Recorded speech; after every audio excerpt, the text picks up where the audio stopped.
Hello.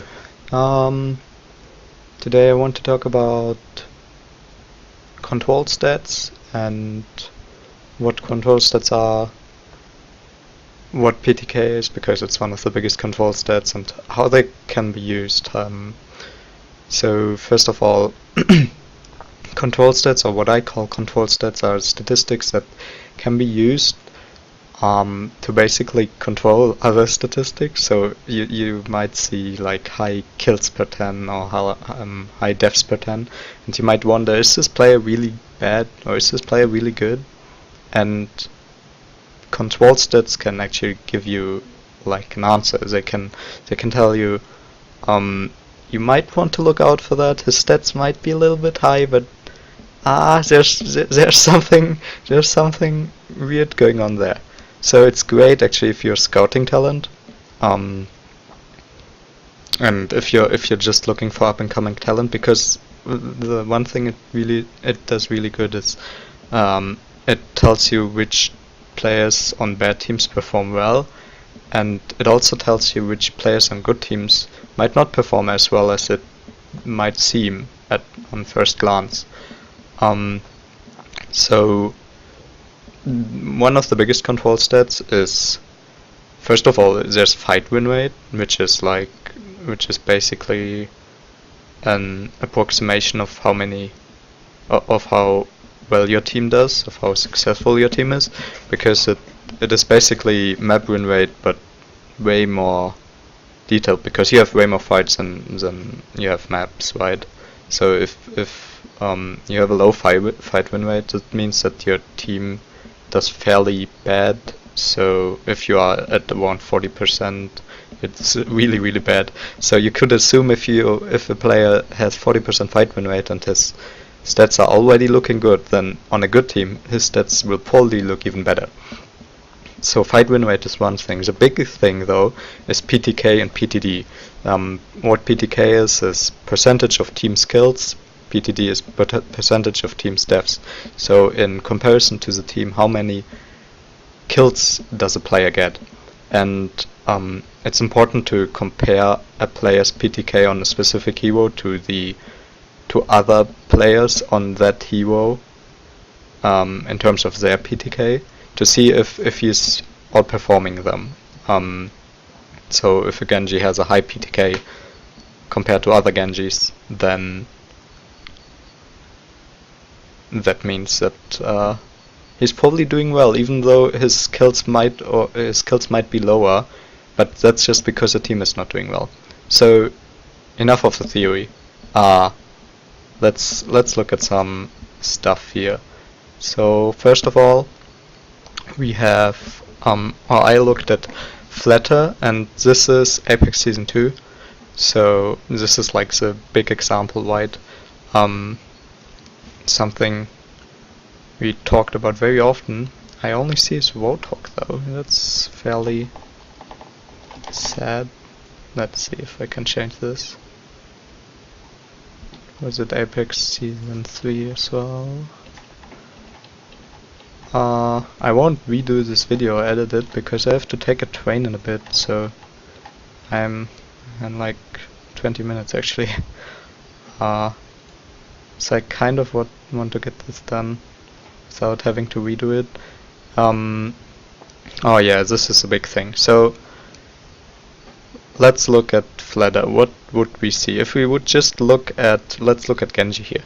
So if we would just look at and this is now Apex Season 3 and Season 2.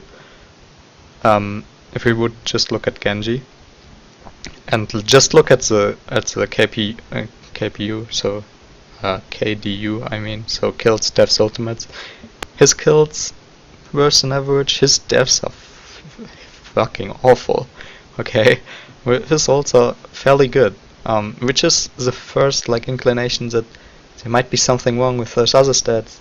So and then if you then actually look at the PTK and PTD, or first of all look at the fight win rate, he only won 27% of his fights on Genji, which means that having only a -2% kills per 10 in terms of, this is compared to the average Genji at Apex Season 2 and 3, and there were at least 21 who had half an hour of playtime, 21 Genjis. So he's close to the average, even though he only wins 30% of his fights, which is already really good. Or like, not really good, but it tells you there might be more about it. And Flatter was basically the god of PTK. He was the one who we all hyped up, and then he actually got signed for Lunatic Eye, which was amazing. And now he's not doing as well actually with Soul Dynasty right now, but yeah, it's good that he's out of Flashlight's prison. But the thing is that if you look at kills and then at fight win rate, you get the first like, what's actually going on here? And then if you look at PTK, it's just ridiculous. So he gets 38% of his team's PTK. The average, as you can see, is 27%. So he gets 10% more than the average Genji does in terms of PTK, which means it's just incredible. He has the best PTK stats actually on every hero he played for more than half an hour, compared to all other players at Apex Season 2 and 3. So it just tells you those -2% here are not really indicative of what's going on in reality. In reality, he might be just an insane player on a really bad team, and his PTD is fairly bad still, and that's just because he's a really aggressive player, I would assume, and to get that many kills, he actually has to commit super hard, and it's not as bad on Pharaoh and Warthog, fortunately. But yeah, so Flatter is a great example of how PTK can tell you that the player might not be as bad as it might seem on first glance. Let's look at another example. This is Apex Season 3 and 4, and we have Architect and Arhan here. So why did I pick out this? Okay, let's just look at kills and deaths. Arhan, this is Genji, and it's at least 1 hour of playtime.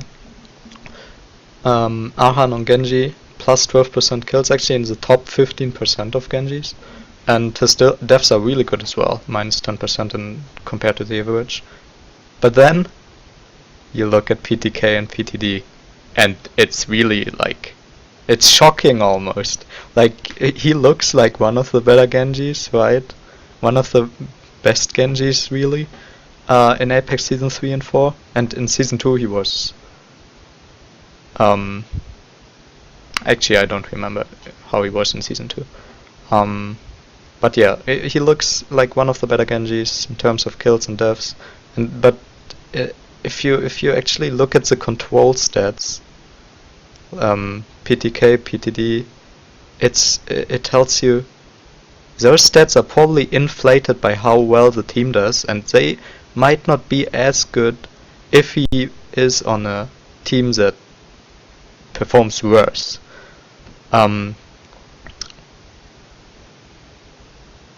So Arhan might just get better stats because his team does really well, and PTK and PTD just really tells you about it. And just to tell you, this doesn't work for every player. You won't find this like, this is fairly rare to find stuff like that. I looked at Overwatch League for a bit because I don't have much time, but when I looked at it, I didn't find many players. I found 6 players where I could use PTK and PTD, where there was a big difference in terms of PTK to kills or PTD to deaths. So 6 players out of like 100 or something. It's rare to find those. Okay, to find those things. But if you're scouting talent, if you're looking for up and coming talent, you really want to consider the control stats: fight win rate, PTK, PTD. because just looking at this doesn't tell you the whole story.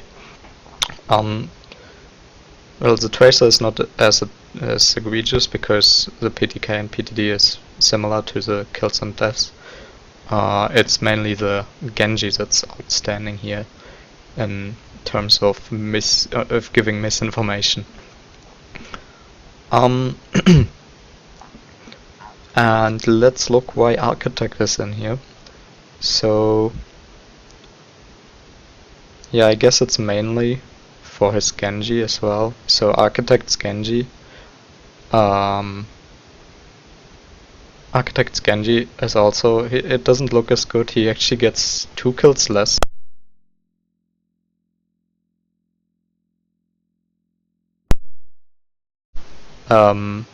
But if you look at the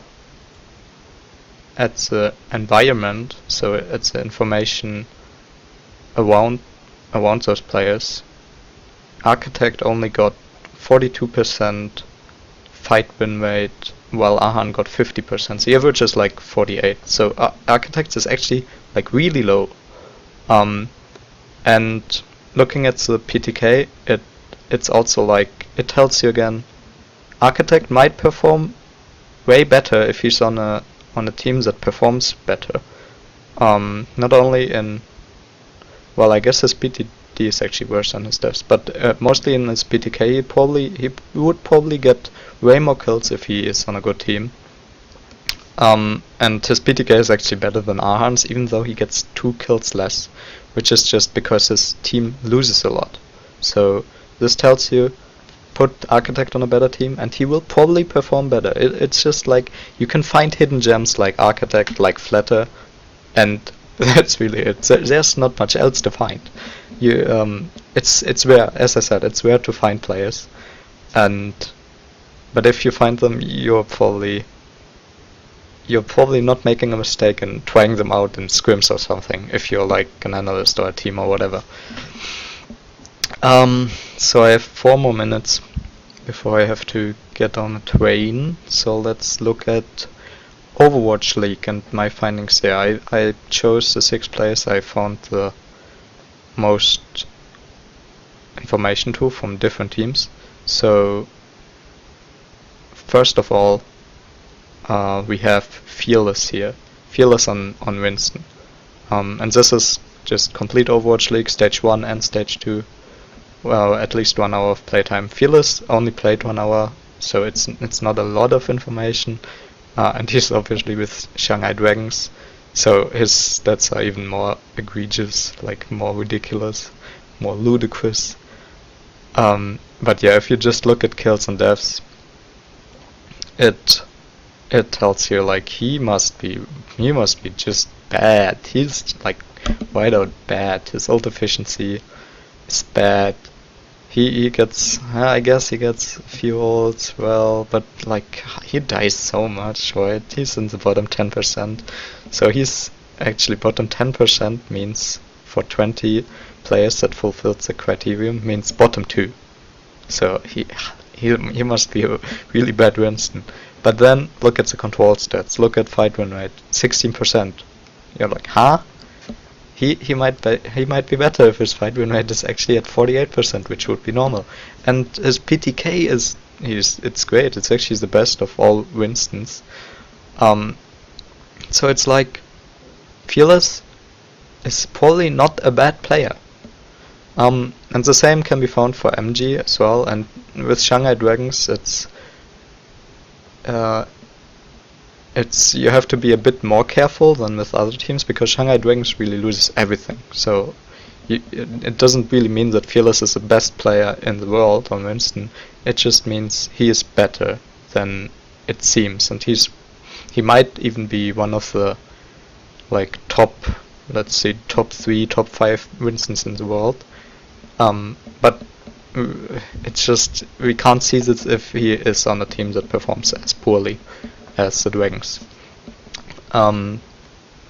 Okay, a few more minutes, let's do this quickly. So Logix, same thing. All his stats, here's Logix, all his stats are red, it's below average. quite hard below it sometimes, -7% on Soldier, plus 11% deaths on Tracer. But his control stats, first of all, the fight win rate on only on McCree and Tracer, weirdly enough, are quite bad. And if you look at the other control stats, PTK, PTD, always green, even sometimes top 10%, top 15%. Compared to basically always red in kills and deaths, this just tells you Logic's probably a good player. Like, it's such a big difference to have like a 14% difference here.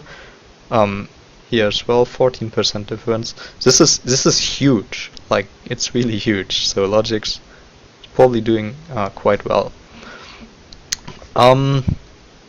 Same with Effect. You can see the same thing. And just to look at the player who's on a good team, who's not doing as well. For example, Libero gets quite good stats everywhere. Here as well, Junkrat, Pharaoh, Soldier, plus 18%. But his kill and death share is actually not that great. So he's not doing as well, and he's obviously on the best team in the league, probably, or on one, or like let's say top 2 team in the league. So it doesn't mean that he's the worst player. It just means he's probably more average than you would think he is. When just looking at his stats, his damage stats will be high probably, but that doesn't mean much if your team wins a lot, right? If you win 60% of your fights, you will get more kills. You will get fewer deaths. So yeah, keep the control stats in mind. Same with Zephyr and Noose. Zephyr and Noose, like, don't die a lot, but they win a lot. Okay, they don't die a lot, but they win a lot. Meaning, for how much they win, they actually do die a lot. They actually do die a lot for how much they do win. Because if you win more fights, you will die less, but in just comparison, if you compare that to everyone, you actually die less. So I don't have any time anymore. I really have to go. Yeah, just to summarize that, if you're looking for talent, if you're looking for hidden gems for people who are on bad teams and might be better than they seem, look at PTK, look at PTD. Control stats are extremely awesome. I found a lot of great players like that. I found Arcata, or I didn't find them, but obviously you can see that they are probably better, and Flatter was doing really well in stage 1. He was the one who was hyped up the most by PTK stats. So it's actually like evidence for a player who's on a bad team, who might be one of the best players in the world, even though his normal stats are not as well. So yeah, that's all for now. See ya.